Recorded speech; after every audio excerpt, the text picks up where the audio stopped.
49ers preseason opener is in the books. They lose to the Broncos, but again, it's week one of the preseason. In fact, if you had to glean anything from a team-wide standpoint in this game, it was that the 49ers backups actually beat Denver's starters over the course of about the first three drives before Denver's starters exited this game. But we saw Bo Nix, Cortland Sutton, all those guys on the offensive side of the ball, and defensively, Denver did throw out its first string as well. The same first string that was dominant for the start of team drills at practice on Thursday with the 49ers before Brock Purdy and company struck back. That same first string was victimized on the first drive of this game by Mac Jones and Jordan Watkins, rookie receiver out of Ole Miss. 50-yard catch against Jaquan McMillan. Perfectly thrown ball by Mac Jones. And Jordan Watkins, I was really impressed because he was physical with that catch. It took him not just disappearing against a little bit of contact against Jaquan McMillan to make that play. We saw a lot of big plays from Jordan Watkins in college.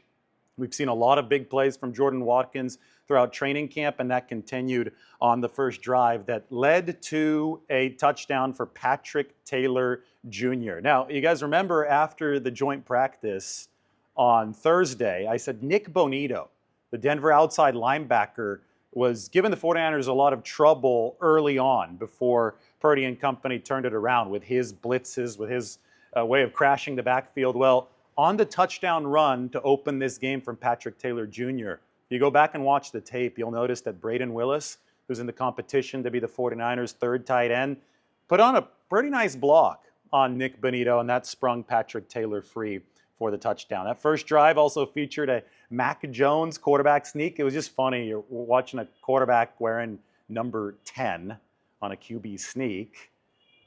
Reminded me of Jimmy Garoppolo. But, Mac today, you got to like what he put together on that first drive. First, it was the little rollout on the first play where he had to get away from some pressure, found Demarcus Robinson, 49ers vet receiver, who saw some time, and then obviously he went deep to find Jordan Watkins. Perhaps even more impressive was what the 49ers defense was able to do against the Denver first-team offense in this football game. And some young players, even rookies, really stood out for the 49ers. I would have to say that the biggest rookie standout was Marques Sigle, who unfortunately left with a knee injury. Going to talk to Kyle Shanahan here in a few minutes, and we'll probably get more intel on that. But Sigle had 7 tackles, 5 solo tackles. He was playing that eraser position in Robert Saleh's defense, obviously the position that Earl Thomas once played for the Seattle Seahawks. Saleh coming from that Seattle-style cover 3. And I didn't see, to the naked eye, a single big gaffe from Marques Sigle before the point where he suffered the knee injury. He was still in his uniform after that, watching on the sideline for a while. So 49ers can hope that it wasn't too serious. But this was the fastest safety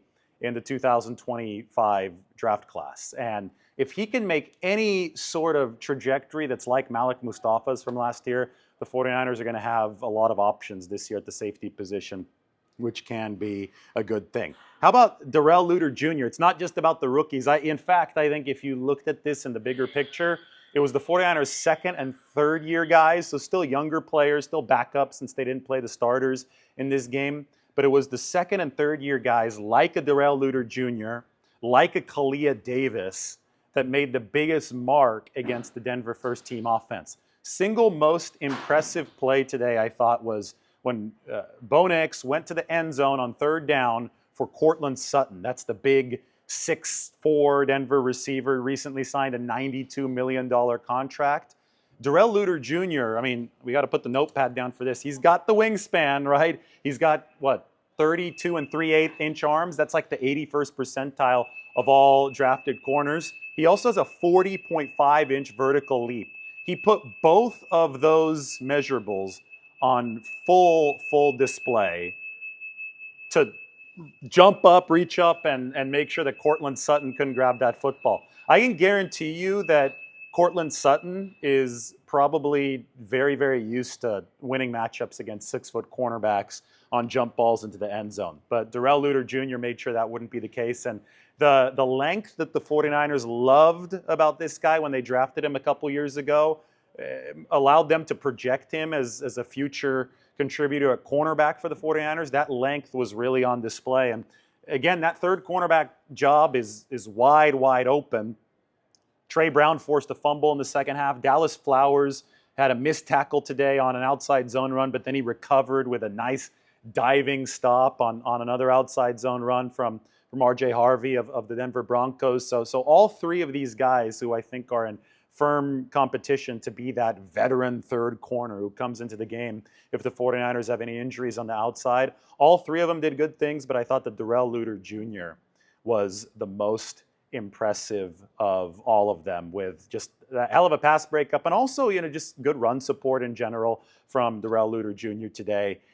The 49ers have some options here, and it's interesting to me that Upton Stout did not play tonight. He was amongst the maybe I shouldn't speak too soon. Maybe there was some kind of injury. We're going to talk to Kyle Shanahan about it in a little bit. That would be very unfortunate for Upton Stout, but he has impressed so much over the course of the first 2+ weeks of training camp that I think it is possible that the 49ers were just bubble wrapping him today along with essentially every other starter so that they can start spoon feeding him snaps with the other starters in the coming weeks. And I think that Stout has the inside track if he is healthy for that nickelback spot. And then you've got these other veterans who are fighting it out for the 49ers today who are vying for cornerback number 3. You know who else was making a lot of plays? Chase Lucas. Called himself the Travis Hunter of the 49ers when I talked to him last year, because he's a scout team guy who's playing both receiver and DB for the scout team. He's the nickelback when the 49ers are running normal defensive formations like they did today. And Robert Saleh was throwing a lot at the Denver offense early on in terms of blitzes. And there was one aggressive blitz where Chase Lucas was coming in from the nickelback spot. Denver was backed up near its own goal line. And on that play, it forced Bo Nix into an intentional grounding from the end zone, which was a safety. So for 2 drives there, the 49ers' second stringers on defense were outscoring Denver's first stringers on offense. And then Denver did manage a field goal, but only about 3 yards per play for the starters. And then, of course, the backups came in, and that's when Denver took control of this game on the scoreboard. Carter Bradley, Tanner Mordecai, neither of the 49ers' 2 quarterbacks beyond Mac Jones today were good. Bradley had a really bad pick where he just didn't see Reed, the inside linebacker, just totally blanked on him. And then I just think that Carter Bradley's windup is too big. He may have a really strong arm, but it's winding up like a pitcher on some of these throws. There was a pass breakup on kind of one of those inside comeback routes where in the NFL, those windows are going to close really quick. That football needs to get out quicker. The release time has to be on point, and I'm just not sure that Carter Bradley is bringing that to the table. Now, Tanner Mordecai, it's been an interesting week for him because the 49ers cut him, then brought him back yesterday. So he's probably had a playbook, but he obviously hasn't had practice reps, and he came into the game and he struggled as well. He threw an interception for the 49ers. That's where the Broncos ran away with this on the scoreboard. Once the 49ers got into the real defensive depth on this team, I think Jarrett Stidham, the Broncos backup, was 14 of 15 today, and we saw some missed tackles for the 49ers. Nick Martin is a great example, the rookie. He had a big hit on one of Denver's backup running backs, and he flew in there with violence, and everybody was oohing and aahing, but he had 2 missed tackles shortly before that. And just look at that situation, right? Look at the fact that Nick Martin played only 5 games for Oklahoma State last year because he had the MCL injury. It's probably going to take him a while to get acclimated at this level as far as the angles go. The speed is different, right? The geometry, the physics at the NFL level, it's all a big adjustment. To that, though, I'll say that Tatum Bethune had 6 tackles today. This is one of the second, third-year guys. He was a 7th-round pick of the 2024 draft for the 49ers. Tatum Bethune was solid for San Francisco. I thought his tackling angles looked good. I don't think he looked tremendously out of position. I'm obviously going to watch the tape, but guys who have been in the building for a year or 2 have a much better shot of looking like veterans, looking like players who the 49ers are going to be able to trust on Sundays right away this season. And I think that's why we're calling out Kalia Davis's name. I think that's why we're calling out Tatum Bethune's name, because these guys have been in the building for at least some period of time. And it makes Marques Sigle's performance before the knee injury all the more impressive for the 49ers, because he hadn't been in the building for a year, and I do think that he looked technically sound. Junior Bergen, the seventh-round pick this year, 26-yard punt return. Remember, he had 8 of those, or 8 punt returns for touchdowns at Montana, FCS record. First try good, a couple kickoff returns where he held onto the football. That's important. There's not much more you can glean from a game like this. I think some definite concern for the 49ers backup tackle position. Spencer Burford got beat bad by Nick Bonito, who won 2 straight plays. Bonito also beat Luke Farrell. Farrell's trying to come across the formation for a block, really tough one, put him in a tough spot. But then Bonito beat Spencer Burford one-on-one early, and that was just tough for San Francisco. You wonder, is he going to have the quickness and the speed to work against some of these edge rushers in case he is needed at that left tackle position? I think last year it wasn't a bad showing for Spencer Burford. I think you want a little bit more of a sample. These guys don't play all that long, and they lose once. That's what's in everybody's head. The 49ers will probably start playing some starters over the course of this preseason, but I'm not sure how much time Trent Williams is going to get. They do need to continue to flesh out that swing tackle competition. Russell Gage made a catch in the first half, and I have to say good for him. He's been out since he tore his patellar tendon in the 2023 preseason or training camp. Hadn't played a football game. 6-yard catch in the first half. That had to feel really good for the veteran receiver Russell Gage, who I think is on track to make the 49ers roster. Looking through some other stuff that happened today, I thought Robert Beal had a sack. Sebastian Valdez, he got crossed up on a running play a little bit later. A lot of guys got crossed up on running plays a little bit later. It is preseason football, a lot of young players, but he had nice pressure, and he had a nice Hulk-like tackle. They call him the Hulk. I think it was R.J. Harvey in the first half that he just spun to the ground with a lot of might. That was on R.J. Harvey. So Sebastian Valdez, the rookie defensive tackle, looking good. I talked about Kalia Davis. He had a few wins today, including a back down into Jared Stidham with power. Kalia rushing with power, and this is the best that he's looked as a 49er.